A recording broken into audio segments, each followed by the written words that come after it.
to study abroad program through my university, and although I was initially waitlisted as there were so many applicants who had applied before me, a few days before takeoff, I was sent an email by my professor. Dear applicant, we have 2 last-minute cancellations. If you are certain you will enroll and go, I will give one of those spots to you. Well, the travel bug in me, who lacked any type of spring break plans at the moment, of course decided that I needed to jump on the opportunity, and off we went. 3 days later, I was sitting in a plane to Oaxaca.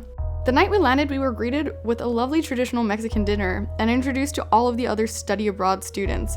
But of course, being myself who was starving at the time, I totally forgot to take a picture or anything of that sort. So I'm sorry you did not get to see an image of that. After dinner, I spent some time getting to know my roommate for the trip, and we decided to explore the area a little bit with some other people and ended up in this bar that was playing local music.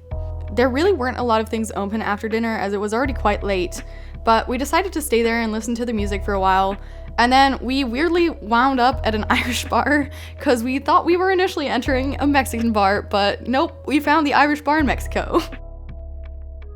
The next morning we woke up early and immediately after breakfast went to the site Mitla.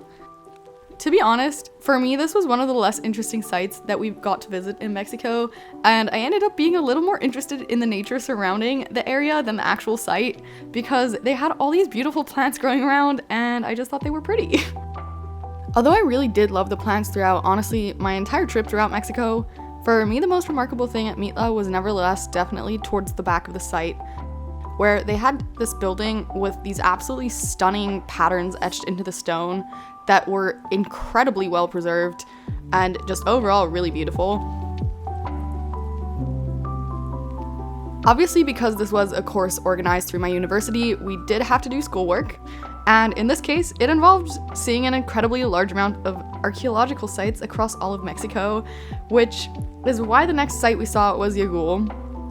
The Mexico Study Abroad program I was doing focused on ancient Mesoamerican archaeology, which, to be honest, is completely unrelated to my field of study, but I figured this would be a really great opportunity to extend my knowledge about Mesoamerica because my professor was an archaeology professor who just had an insane amount of knowledge on pretty much all of the sites and had also performed research in part of the areas that we visited.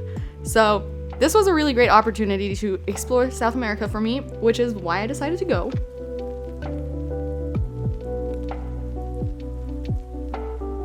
The first site we visited the next morning was Monte Alban, and Monte Alban is likely the first city in ancient Mesoamerica and has 3 kilometers of walls surrounding it. As is the case with many cities and a repeating theme that you'll see throughout, the people that settled in Monte Alban chose the space because it was very strategically positioned and allowed the control of traffic entering and exiting the 3 lower cities in the valley of Oaxaca, enabling them to become the center of control in that area. After that, we also got the chance to talk to some researchers who told us a little bit about what they were doing. I'm not allowed to tell you where it was exactly because they're keeping it private or whatever, but then we also went to explore this cute little market where they showed us a traditional style of weaving that they do before we headed to lunch and had a very traditional style Mexican lunch. This trip honestly involved a lot of driving and a ton of hiking, and for the most part we had class for numerous hours a day, so we didn't really get much of an opportunity to explore many of the cities that we were in. However, when we did get the chance, we did go to a market most of the days. We also would try whatever food was around or whatever cafes and bars that we saw around. So unfortunately, we spent more time in bars and restaurants than we would have probably wanted to, given that they tended to be the only things open at night. The next day, we saw what was probably communally my entire class's least favorite site. The main reason that we went here was literally to see a thing of corn. And while, yes, to some people like my professor, the oldest corn in the world is extremely fascinating, let me tell you, most of my class did not find this very fascinating.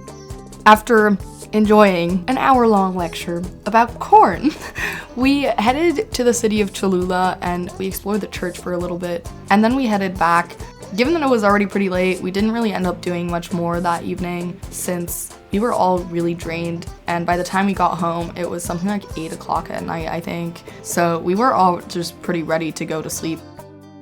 The next day, we headed to Kakashla. This was a large trading area, and the most interesting thing I think that I learned there was that they traded obsidian, which is a type of stone that's only found near volcanoes. And the part that's actually interesting is that this is now used very widely to track different cultures and time periods, as well as cross-cultural trade interactions, as this particular stone can only really come from a few regions, including the one that we saw that day. After that, we also ended up heading to Cantona, which is another archaeological site, but it's also a city.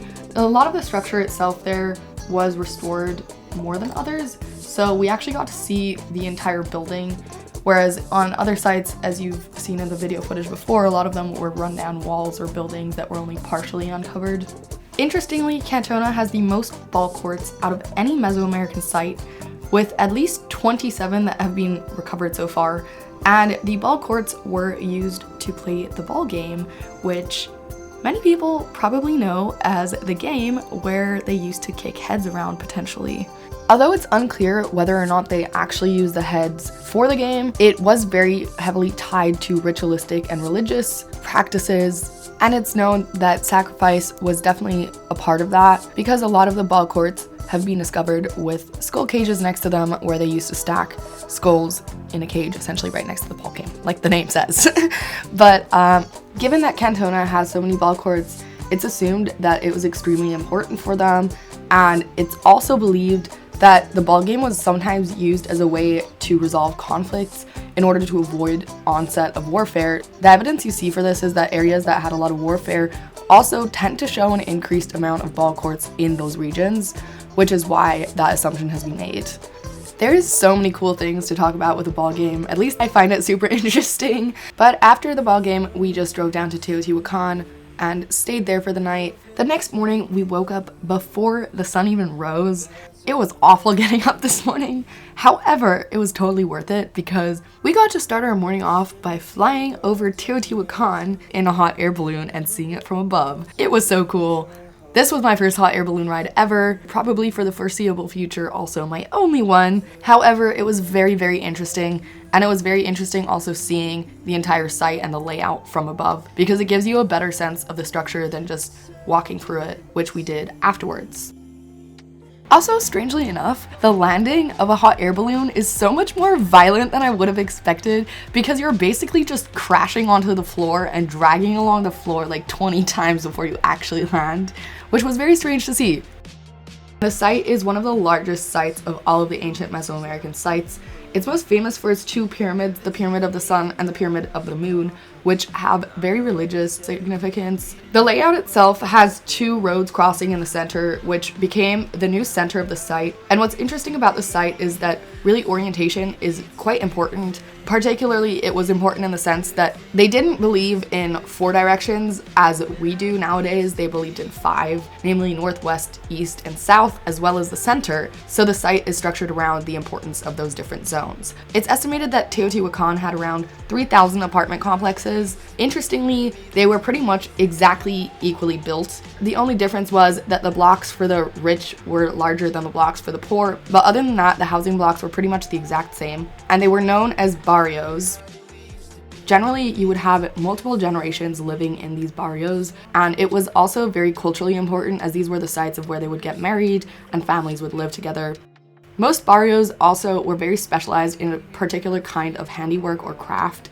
For example, one barrio might be specialized in orange pottery making, and another might be specialized in creating things out of obsidian, and so on.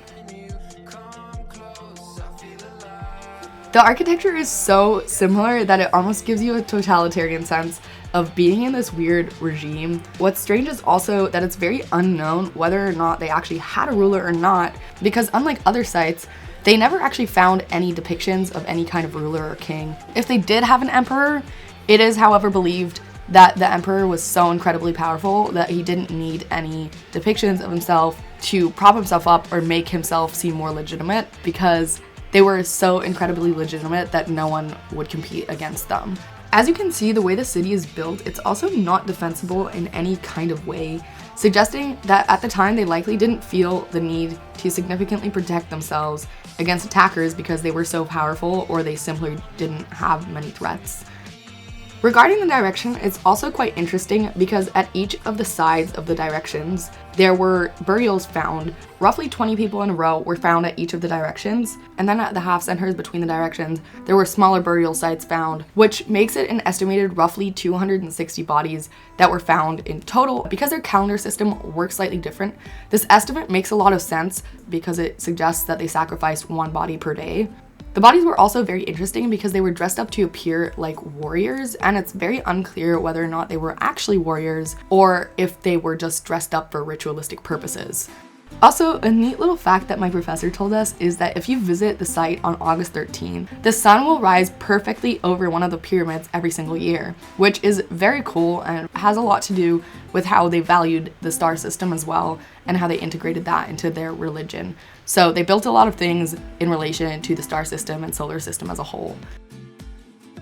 After spending several hours at Teotihuacan, we ended up also going to Tititla, which is a site fairly nearby. This was honestly one of my favorite sites to see just because it was so well preserved, and it was a lot better preserved than most other sites that we saw.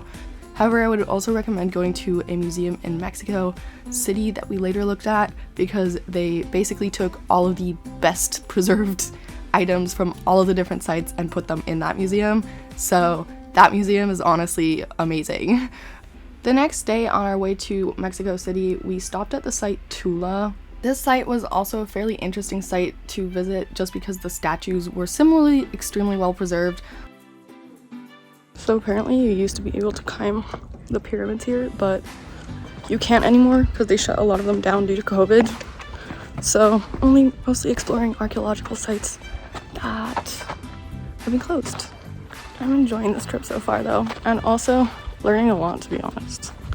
Honestly, we spent way too many hours at the site. Like, we did not have to be here for the number of hours that we spent here because there isn't that much to see.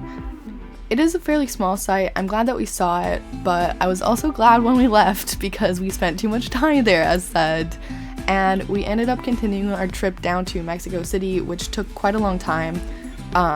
Well, when I say quite a long time, I'm talking like 3 hours.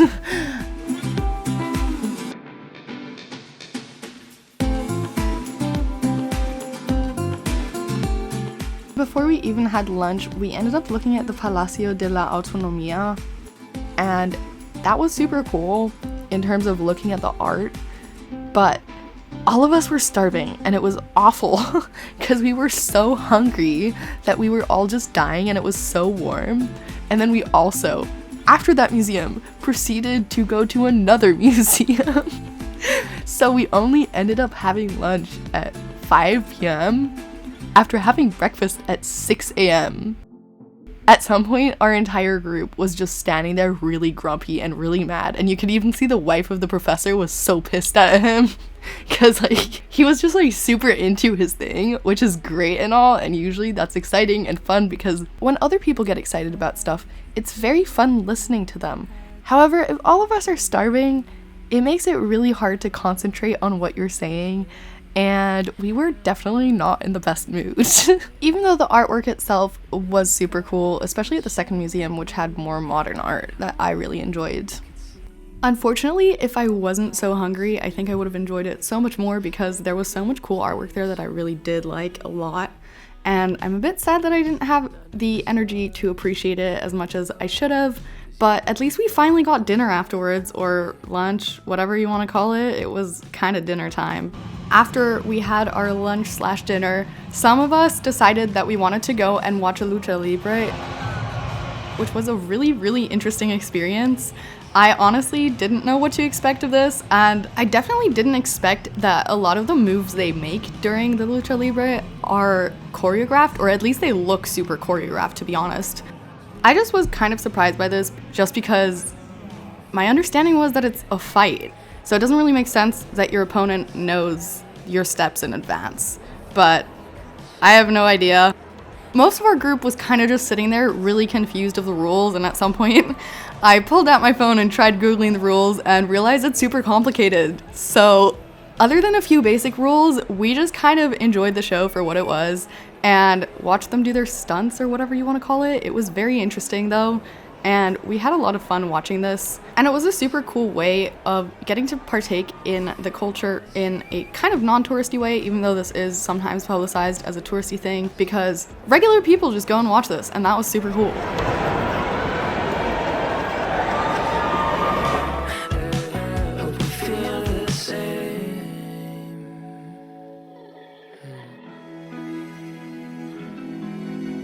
What is up?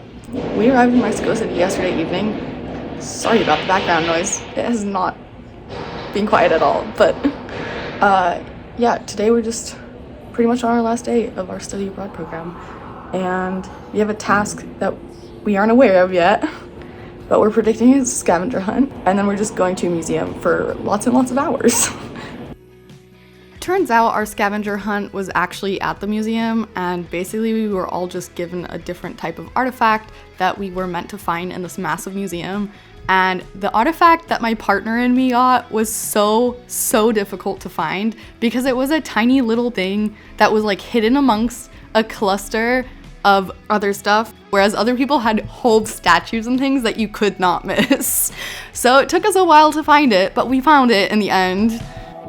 The museum itself, which is the National Museum of Anthropology, is the museum I was talking about earlier in the video where I said that I would highly recommend going here because they essentially took all of the items that were the best preserved and put them in this museum. The museum was absolutely amazing. They have such incredible artwork, and it made me just really appreciate Inca and Maya artwork a lot more than I previously had already appreciated it, and it was just really beautiful seeing all of these different things.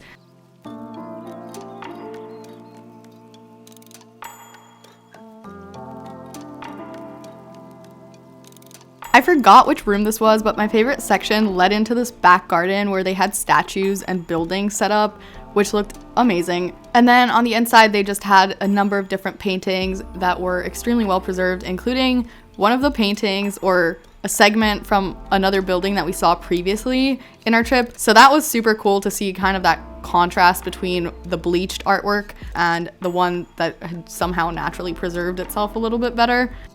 At the end of our museum visit, we also then had a goodbye dinner with traditional Mexican food again, which was pretty much the last time we saw most of our classmates, just because a lot of people had early morning flights, and so we didn't really see them again after that. Other than a few with who we went to a speakeasy later that night, which was super hard to find, by the way, because it was in literally a normal apartment complex. Either way, one of the friends I'd made on the trip and me the next morning just walked around the city for a few hours before our flight because we had some late afternoon flights and had a little bit of time. So I got to see some really cool street art and this really cool kind of hipster-esque neighborhood that we just kind of landed in, which I really enjoyed and very much would recommend if I could tell you where it was, because I have no idea where it was. We just kind of ended up there. After finishing up there, we just went back to the hostel, picked up our stuff, and flew out, and that was the end of our trip.